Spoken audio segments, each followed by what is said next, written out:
Nihao, salut à tous, j'espère que vous allez bien. En tout cas, j'espère que vous allez mieux que moi parce que moi je tiens un rhume là, quelque chose de bien, j'arrête pas d'éternuer et je suis malade. Donc on va parler un petit peu justement de ça. Ça me fait penser à quelque chose par rapport à cette maladie qui se rapproche un petit peu de ce que l'on traverse tous les jours. Je vais m'expliquer.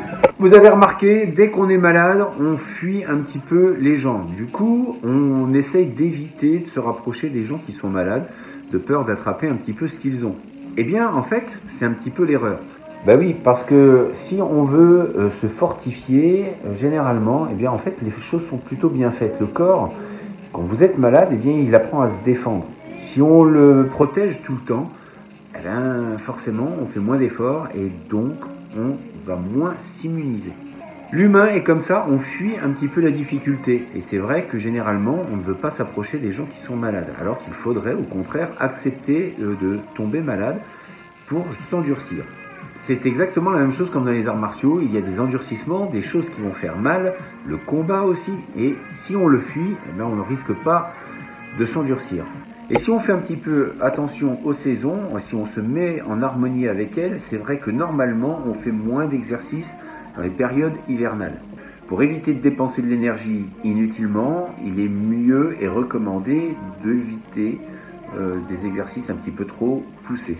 Donc quelque part, on voit souvent la maladie comme quelque chose de négatif. Mais en fait, si on voit les choses différemment, encore une fois, c'est une façon de voir les choses, eh bien on peut tourner ça à notre avantage et de se dire, je suis malade, en fait, c'est une chance pour mon corps de se réaliser et de se battre et donc de se fortifier. Et donc, plus vous allez accorder de l'importance à la maladie, et plus elle aura de prise sur vous. Alors que si vous dites, vous l'accueillez, entre guillemets, c'est de dire, bah écoute, tu vas me donner ce que tu as à me donner, et ça va me renforcer. Alors bien évidemment, il y a des maladies, on ne va pas les accepter avec le sourire. On est bien d'accord. Je parle des petits rhumes, des petites choses de tous les jours.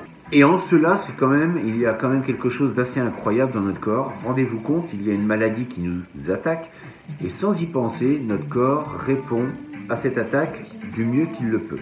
Donc si on oriente en plus notre pensée par rapport à cette maladie et qu'on lui donne de la force, eh bien l'organisme va encore plus, normalement, combattre ce qui n'est pas bon pour vous.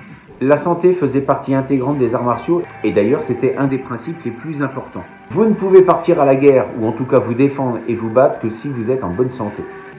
Et ça faisait aussi partie donc des choses à étudier. Alors c'est vrai qu'aujourd'hui dans les arts martiaux on n'étudie pas trop la médecine, en tout cas son corps, qu'est-ce qu'il faut faire pour le soigner. On s'y intéresse très peu et c'est dommage. Sans devenir des médecins, on peut au moins s'intéresser à certains types de maladies, les plus simples, un rhume, une grippe, des petites choses comme ça. Et en fait, avec des huiles essentielles, avec des choses, on peut déjà commencer à contrecarrer un petit peu la maladie. En tout cas, anticiper ce qui peut arriver généralement dans les grands froids. Bon, ceci dit, je dis ça, mais en fait, j'ai rien préparé cette année. Donc, une porte ouverte, la maladie entre. Donc tout ça pour dire que quoi qu'il arrive, que ce soit la maladie, des problèmes dans votre vie, eh bien il n'y a rien de si négatif que ça. Si on change la façon de penser par rapport à ce qui nous arrive, alors on a de grandes chances de vivre les événements complètement différemment. Donc je vais vous laisser là, je vais aller prendre un petit thé bien chaud avec un peu de citron.